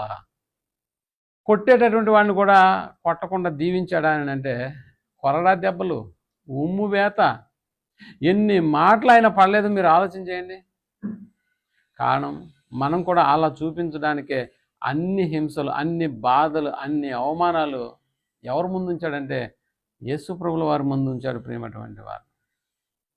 అందుకని ఆయన చూపించినటువంటి ఆ మార్గం ఏదైతే ఉందో ఆ మార్గాన్ని గురించి ఇక్కడ రాస్తూ, దేవుని యందలి ప్రేమయు క్రీస్తు చూపిన ఓర్పు, క్రీస్తు చూపిన ఓర్పును మీకు కలుగునట్లు అన్నాడు. ఇప్పుడు మనం యేసు ప్రభువుల వారి దగ్గర నుంచి ఏమి ఇంపోర్ట్ చేసుకోవాలని అంటే ఈ ఓర్పు అనేటటువంటి దాన్ని ఇంపోర్ట్ చేసుకోవాలి. ఎందుకు? మనం నిజంగానే ఆయనలోకి బాప్తిసం పొంది ఆయనను ధరించుకున్నటువంటి వారమే అయితే మరి ఓర్పు విషయంలో ఎక్కడ? ఓర్పు అనేది ఆయన దగ్గరే వదిలేసామయ్యా, మిగతావన్నీ మేము తెచ్చుకున్నామని అంటావా? ఓర్పు మాత్రం తెచ్చుకోలేదు, మిగతావన్నీ నా దగ్గరే ఉన్నాయి. ఏది ప్రేమ చూపించడం, కనికరం చూపించడం ఇవన్నీ కూడా ఉన్నాయి, కాదంటలేదు. బట్ ఓర్పు అనేటటువంటిది అది ఆయన దగ్గరే వదిలేసానంటే కుదరతుందా? అలా కుదరదు ప్రేమటువంటి వాళ్ళు. అందుకనే యేసు ప్రభువుల వారిని ఆయన బ్రతికున్నప్పుడు పౌలు గారు చూడలేదు, కానీ ఒకే ఒక టైంలో యేసు ప్రభువుల వారికి కనిపించారు. కానీ అలాంటి పౌలే తన జీవితంలో ఎలాంటి ఓర్పును కనపరిచినాడో మనకు బాగా తెలుసు. అంటే యేసు ప్రభువుల వారి జీవితాన్ని ఎంత మాదిరిగా తన జీవితంలో చూపించాడో మనకు తెలుసు. ఏ విధంగా చూపించాడు? ఓర్పు ఎలాగైతే యేసు ప్రభువుల వారు కలిగి ఉన్నారో అదే ఓర్పు ఇప్పుడు పౌలు గారు ఇంపోర్ట్ చేసుకున్నాడా? ఇంపోర్ట్ చేసుకోవడం మాత్రమే కాదు, కానీ దాన్ని తన జీవితంలో చూపించినటువంటి దాఖలాలు మనకు కనిపిస్తున్నాయి ప్రేమటువంటి వాళ్ళు, తన జీవితంలో చూపించినటువంటి కార్యక్రమాలు. అందుకనే ఓర్పు అనేటటువంటిది ఎన్ని పాఠాలు, ఎన్ని సంగతులు నేర్పించిందో మనకు తెలుసు. ఒకప్పుడు సౌలుగా ఉన్నప్పుడు సౌలు యొక్క, నేను చెప్పే రాజు గురించి కాదు, పౌలు అనబడినటువంటి సౌలు ఎంతటి ఆధిక్యత ఉందో మీరు ఆలోచించండి. ఒక ప్రభుత్వ ఉద్యోగి, అతనికి కావాల్సిన, ఈ రోజు అంటే ఒక అంబాసిడర్ కారు ఇస్తారేమో ఉద్యోగం, కానీ ఆ రోజుల్లో గుర్రాలు, ఆ రోజుల్లో ఆయనకు పరిచారం చేసేదానికి మనుషులు. ఏ కార్యక్రమం చేయమన్నా అదిగో రాజముద్ర వేసేసి నువ్వు ఎవరినైనా చంపు, ఏమన్నా చేసుకో అన్న అధికారం పొందినటువంటి వ్యక్తి ఎంత దర్జాగా, ఎంత దర్భరంగా ఉన్నాడో మీరు ఆలోచన చేయండి. కానీ ఒకే ఒక షాట్ అయిపోయినాడు. ఆ తర్వాత అతను జరిగినటువంటి జీవితంలో అతను చూపించినటువంటి ఆ ఓపికను మీరు గమనిస్తే, అంతకుముందు సౌలు ఇప్పుడు పౌలుగా మారాడు అని అంటే ఈ రెండింటి మధ్య ఉన్నటువంటి పదమే ఓర్పు అన్న సంగతి మనం జ్ఞాపకం చేసుకుని ఇప్పుడు ఈ వచనం చదువుదాం ఒకసారి. కొరింథీయులకు రాసినటువంటి మొదటి కొరింథీయులకు రాసిన పత్రిక 4వ అధ్యాయం 11, 12 వచనాలను మనం ఆలోచించగలిగితే, మొదటి కొరింథీయులకు రాసిన పత్రిక 4వ అధ్యాయం 11, 12 వచనం. ఈ గడియ వరకు ఆకలి దప్పులు గలవారము. ఎప్పుడన్నా ఆకలి కొన్నట్టు దాఖలాలు ఉన్నాయి అంతకుముందు జీవితంలో? ఉన్నాయండి. కానీ ఇప్పుడు ఓపిక ఎప్పుడైతే ట్రాన్స్ఫర్ దిగుమతి అయిందో యేసుప్రభుల వారి దగ్గర నుంచి, ఇప్పుడు ఎలా మారిపోయింది పరిస్థితి చూడండి. ఈ గడియ వరకు ఆకలి దప్పులు గలవారము. అంతకుముందు బట్టలు ఎలాంటి బట్టలు? నెంబర్ 1 బట్టలు, అంతేనా? ఇప్పుడు దిగంబరులము, పిడిగుద్దులు తినుచున్నాడా? గుద్దులు అంటే మీరు లడ్డులు అనుకునేది. గుద్దితే ఎలా, చెయ్యి చూపి గుద్దితే ఎలాగుంటుందో తెలుసా అంటుంటారు కదా అప్పుడప్పుడు. అవి ఎన్నో తిన్నాడంట. పిడిగుద్దులు తినుచున్నాము, నిలువరమైన నివాసము లేక ఉన్నాము. ఎంతకుముందు ఇది ఎవరి ఇల్లు అంటే మనకు తెలుసు కదా, మన అధికారి సౌలు. ఆయన ఇల్లు ఇది. ఆయనకి ఇల్లు కూడా ఇచ్చారా? అవును, ఇల్లు కూడా ఇచ్చారు ఆయనకి. కానీ ఇప్పుడు నివాసము లేక, నిలువరమైన నివాసము లేక ఉన్నాము, స్వహస్తములతో పని చేసి కష్టం. ఇంతకుముందు పని చేసేది ఎవరు? వాళ్ళ సేవకులు పని చేస్తారు. ఇప్పుడు స్వహస్తములతో పని చేసి కష్టపడుచున్నాము, నిందింపబడి. ఏది నిందింపబడితే దీవిస్తావా? నిందించినటువంటి వాళ్ళని ఎప్పుడైనా దీవించావా? మీకు చెప్తున్నా అప్పుడప్పుడు ఉదాహరణ. ఇక్కడున్న ఒక అక్క తిడతా ఉండేది నన్ను నిద్రలేసిన కాడి నుంచి. నన్ను చూసి పక్కన మూసేది. నేను చెప్పాను, అక్క నువ్వు ఏది చేసినా అది నాకు రివర్స్గా వస్తుంది, నీకు అది రివర్స్గా వెళ్ళిపోతుంది అని చెప్పాను. పాపం అలాగనే జరిగింది అది ఏంటో. కానీ అంటే నేను కూడా తిట్టవచ్చు, ఎవరిని చూసి వస్తున్నావు, ఏమనుకున్నావు నన్ను గురించి అని ఏదో మాట్లాడి ఉండొచ్చు. బట్ అలా కాదు, నేను అలా ఎప్పుడు మాట్లాడలేదు. అక్క నువ్వు తిట్టే ప్రతి తిట్టు నాకు దీవెనగా మారుతుంది అని ఎప్పుడైతే మాట్లాడానో అసలు లేకుండా వెళ్ళిపోయింది. ఎప్పుడన్నా మన జీవితంలో అలా చూపించావా? అలా పౌలు అదే చెప్తున్నాడు, నిందింపబడి దీవించుచున్నాము, హింసించబడి, ఆ పదం అండర్లైన్ చేసుకోండి, హింసించబడి ఓర్చుకొనుచున్నాము, హింసించబడి ఓర్చుకొనుచున్నాము. హింస జరిగిన ప్రతిసారి నీకు ఎవరు జ్ఞాపకం రావాలి? పౌలుకి ఎవరు జ్ఞాపకం వస్తే ఎలాగున్నాడు? అదనమాట మన టార్గెట్. దూషింపబడి బతిమాలు కొనుచున్నాము, దూషింపబడి బతిలాడుతున్నాడు. అది తిట్టబాక నాన్న, అలా తిట్టబాకరా, నాకు కోపం వచ్చేస్తుంది, నేను అసలే మంచివాడిని కాదు అన్నట్టుగా ఉందా? అంతే, తిట్టబాకరా అని బతిలాడుకున్నాడంట. బతిమాలు కొంచున్నాము, లోకమునకు మురికిగాను అందరికి పెంటగాను ఎప్పటి వరకు ఎంచబడి ఉన్నాము అంటున్నాడు. చూసారా, ఒకప్పుడు సౌలు ఆ తర్వాత పౌలుగా మారినటువంటి యేసు ప్రభుల వారి నుంచి ఆయన దిగుమతి చేసుకున్న ఒకే ఒక పదం ప్రేమటువంటి వాళ్ళ ఓర్పు. 2 కొరింథీయులకు రాసిన పత్రిక 6వ అధ్యాయం 4-5 వచనాలను మనం ఆలోచించగలం. 6వ అధ్యాయం 2 కొరింథీయులకు రాసిన పత్రిక. శ్రమల యందును 6:4 రైట్ కదా. శ్రమల యందును ఇబ్బందుల యందును, బాగా శ్రమ వస్తే ఎలాగుంటుంది మన పరిస్థితి, ఇబ్బందులు వస్తే ఎలాగుంటుంది మన పరిస్థితి, ఇరుకులు వస్తే ఎలాగుంటుంది? అదే చెప్తాను, శ్రమల యందును ఇబ్బందుల యందును ఇరుకుల యందును దెబ్బల యందును చెరసాలలోను అల్లరులలోను ప్రయాసములోను జాగారములలోను ఉపవాసములలోను మిగుల ఏముందంట, దానికి సరిపోయే మిగుల అంటే ఇక్కడ అర్థం ఏంటో తెలుసా? వాటికి సరిపోయేటటువంటి ఓర్పు నా దగ్గర ఉందా అన్నాడు. దేనికి సరిపోయేటటువంటి శ్రమలకు తగినటువంటి ఓర్పు ఏంటంటే, శ్రమలకు తగినటువంటి ఓర్పు ఏమంటే, కొళ్ళ పొడిచి కొలకొకర వేసేసి ఆ లోపల వేసేసినారు పౌలుశీలను, అంతేనా? ఆ పౌలే ఈ మాటలు రాస్తున్నది. అక్కడికి వెళ్ళి లోపల వేసిన తర్వాత కూడా వాళ్ళ పరిస్థితి ఎలాగుంది? కీర్తనలు పాడుతున్నాడు. సౌలు అన్నాడు, అలా కాదన్నా పాడాల్సింది, నువ్వు తెప్పు పాడుతున్నావు. ఏది ఎన్ని దెబ్బలు తగిలినా కూడా వీళ్ళ పాటల విషయంలో వీళ్ళు సరి చేసుకుంటున్నారా? వీళ్ళ పాటలు విని పక్క ఖైదీలు కూడా వినుచూ ఉన్నారు. ఇంకో పాట పాడతారేమో విందాం అన్నట్టుగా. నిద్రపోకుండా వాళ్ళు చేసే కార్యక్రమం ఏంటి, నిద్ర పట్టకుండా వీళ్ళు చేసే కార్యక్రమం ఏంటి? వీళ్ళకంటే దెబ్బల వల్ల నిద్ర పట్టదు. నిద్ర పట్టకపోతే నీకు కూడా నిద్ర పట్టదు. రాత్రిపూట లేచి ఎప్పుడన్నా బైబిల్ చదివావా? అది మాత్రం చేయం. అలాగైనా పండుకొని కళ్ళు తెరుచుకొని లేకపోతే ఇంకేదన్నా వేసుకొని చేసుకుంటామే తప్ప, లేచి మాత్రం పాట పాడుకొని ఒక ప్రార్థన చేసుకుని ఒక బైబిల్ ఒక అధ్యాయం చదువుకుంటే ఆ తర్వాత నువ్వు బైబిల్ తీసుకొని నిద్ర వచ్చేస్తుంది కదా. ఎప్పుడైనా చేశారు ఈ టెక్నిక్? ఉపయోగించాల. మాత్ర వేసుకొని నిద్రపోతాం అనుకుంటాం, కానీ బైబిల్ చదివి నిద్రపోతామని ఎప్పుడన్నా నీకు అనిపిస్తుంది? అలా అనిపించదు. అందుకే నేను చెప్తున్నాడు, ఓర్పు గలవారం, ఉపవాసములోను మిగుల ఓర్పు గలవారమై పవిత్రతతోను జ్ఞానముతోను దీర్ఘశాంతముతోను దయతోను పరిశుద్ధాత్మ వలన నిష్కపటమైన ప్రేమతోను సత్యవాక్యము చెప్పుట వలనను దేవుని బలము వలనను కుడి ఎడమల నీతి ఆయుధములు కలిగి ఘనత అఘనత రెండు ఉన్నాయి. అంటే వ్యతిరేక పదాలు కాబట్టి వస్తాయి. ఘనత ఉంది, మళ్ళీ అఘనత కూడా వచ్చింది. సుకీర్తి దుష్కీర్తి వలనను దేవుని పరిచారకులమై ఉండి అన్ని స్థితులలో మమ్మల్ని మేమే మెచ్చుకుంటున్నాం. అబ్బా ఆడిపోతే కూడు కూడా అయిపోయిందంట లాస్ట్. వెరీ గుడ్ రా, నీకు ఈరోజు అన్నం కూడా దొరకలేదు అలా ఎప్పుడన్నా మెచ్చుకున్నామా? పెట్టినటువంటి వాడిని పిలిచినటువంటి వాడిని తిట్టామని వస్తాం. బుద్ధి ఉందా లేదా? కూడి ఎంతమంది వస్తారని తెలియదా నీకు? కానీ మమ్మల్ని మేమే మెప్పించుకుంటున్నాం. అన్ని స్థితులలో మమ్మల్ని మేమే ఏం చేసుకుంటున్నామంట? మెప్పించుకుంటున్నాం.